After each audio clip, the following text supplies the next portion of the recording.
White Claw Summer 2019, baby. Ain't no laws when you're drinking claws, baby. Mom, no White Claws? I told you, Costco White Claws Jewel Pods.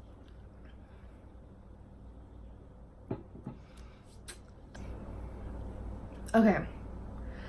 Ew, what was that? Who even likes White Claw? Why did I buy this? Mango is the worst flavor of White Claw. I thought it was gonna be okay. It's not. Anyway, that was long. Happy Wednesday. I'm gonna get a different alcoholic beverage to film this video with because I need it for this video. Probably a Mike's Hard. I like those. White Claw, this was like the worst $5 I ever spent. For this, all 12 ounces of it. 16 ounces. Don't drink White Claw, it's gross. Take two. Cheers. Much better. Delicious, as a matter of fact. If you've known me for 0.5 seconds, you know that I grew up Mormon. The church doesn't like when we say Mormon anymore. In the new handbook, it says it's acceptable, but I know it's like farther down on the tier list. So I'm gonna try my hardest to say the Church of Jesus Christ of Latter-day Saints, or the LDS Church, or any combination of those words. If I slip up, it is not on purpose to like poke fun at them. It is an honest mistake. And also, to my LDS friends that are watching this, I just want to give perspective on this. I'm not here to bash anything. And if you're looking for an argument, you're not finding it here. I won't be responding to comments. I grew up Mormon. And if like you've never met an LDS person before, or you haven't heard about the LDS religion, one of their like things is the word of wisdom, which essentially is like what you can and can't eat. Joseph Smith, when he was writing the Doctrine and Covenants and kind of like putting that together, wanted to give LDS people like kind of a code of conduct in terms of what to eat and drink and put in their bodies to make them healthy.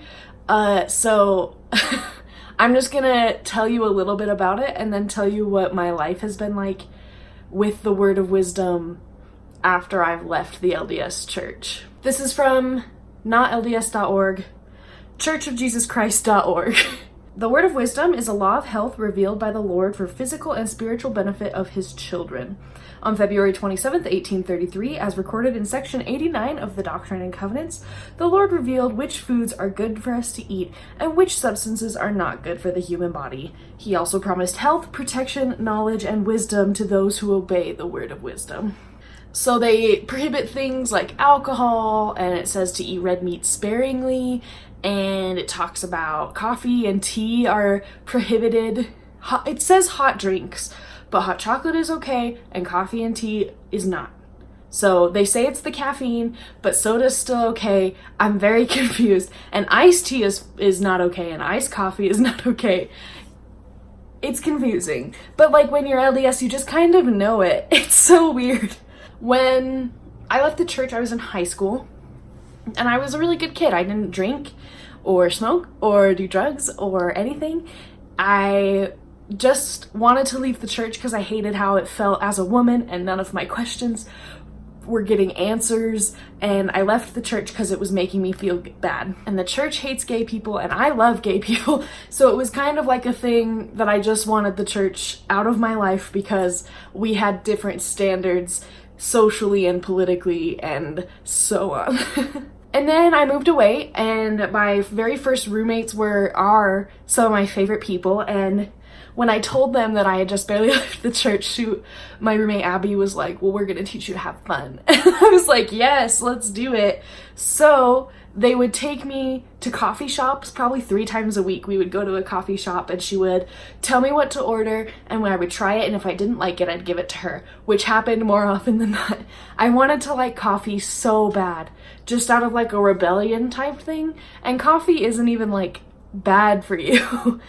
I wanted to be the kind of person, I wanted to like stick it to the man and like coffee, because how dare you like coffee, you whore. Like, you know, it's something ridiculous and small that I thought that I could take control of after leaving the church, where I really didn't have control of things like that. The very first time I tried coffee, I was a mess.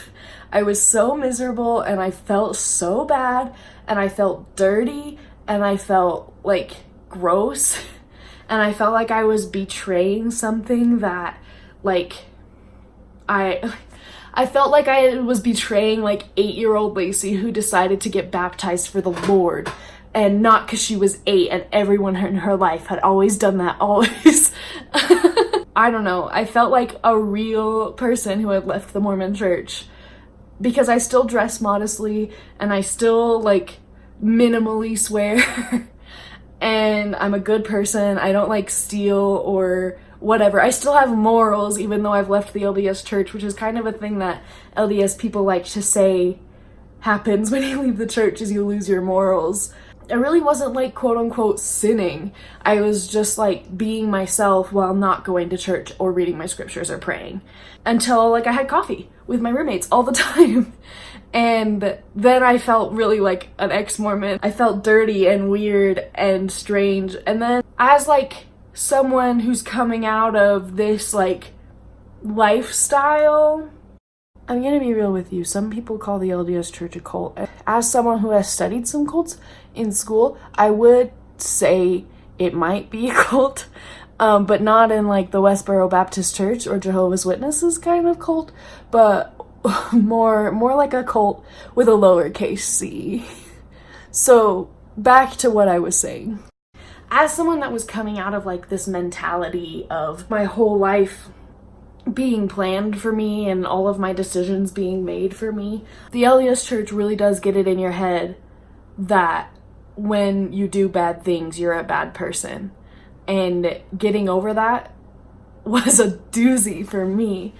Yeah, and I still don't really like coffee, but I am so open-minded to liking coffee, and I still want to like coffee real bad, but not for the sake of like, I'm not Mormon anymore, so I can have coffee, but just cause like, it's good when you have the right coffee. It's one of my favorite things to ask like baristas or people in like little coffee shops here around my school, like that I'm new to coffee and I don't really know what I like, and they get all excited and they're like, oh my gosh, let me help you, and they'll like make me a drink and tell me what it's called and then give it to me, and it's usually pretty good.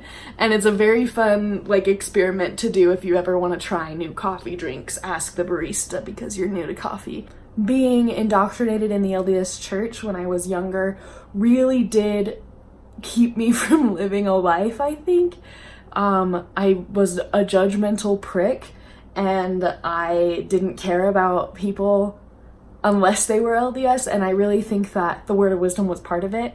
Me and my friends in high school used to go get a drink, not an alcoholic drink. We'd go to like Starbucks or this coffee shop called Dutch Brothers Coffee every Wednesday morning before school, because it was like a late start and school started an hour late, so we'd like use that time to go get coffee instead of sleeping. And I would like kind of judge them for getting coffee when I didn't, and it was not good. And I've since apologized to these friends. I realized that like as a post-Mormon, I like realized a lot of things are just normal that weren't normal to me when I was younger. Like people living together before they're married is normal and like very common and not weird and not a big deal.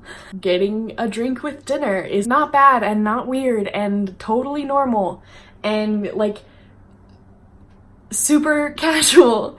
And when I was younger, kind of judged people for doing that, and it like makes me feel bad, and I want to like make my Facebook status or like some sort of Twitter status like, I'm sorry for what I said or thought when I was like Mormon, because I was a bad person.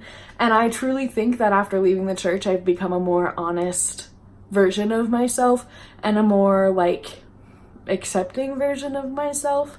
Leaving the LDS church was one of the best things to ever happen to me. Don't regret it one bit. I am genuinely happy. I know, like, seriously, half the kids I went to high school with, and it was a predominantly LDS high school, half the kids I went to high school with, like, drank coffee because, like, who cares? So, and I would judge them. In high school, I would judge the Mormon kids that drink coffee. I'm done. I'm so sorry for judging you kids I went to high school with for drinking coffee. I don't care anymore. You're your own person and I'm my own person. We all have our shit we have to deal with. I'm so sorry. In moderation, lots of things are okay. Lots of things are still not okay. Don't do hard drugs, please. Weed is probably fine. If you're over 25, weed is probably fine. 25 is usually the age when your brain stops like maturing. So just like cool it till you're 25. Everything in moderation until you're 25. Just kidding, just kidding. Everything in moderation all the time, always. Sorry to vomit LDS shit on you. See, I'll see you tomorrow. The rest of you, I'll see you whenever I decide to make a video next. I've decided if I don't have time, I'm not gonna feel bad for not making a video. So I'll see you whenever I have time. Bye. Raise a glass to freedom. Something they can never take away, no matter what they tell you. The thing that's shocking is that the LDS church still affects me this much, and I'm 21 and I've been out of the church for like at least 5 years. On paper, I've been out of the church for 2 years. Emotionally, I've been out of the church for 5. Okay! Oh, I'm gonna paint you a word tale while I slowly get drunk because I drank a Mike's Hard. I will drink more than one Mike's Hard. The first time I had alcohol, I cried. The first time I had coffee, I felt so dirty. It's hard to get over that, like, cult mentality when you leave a cult.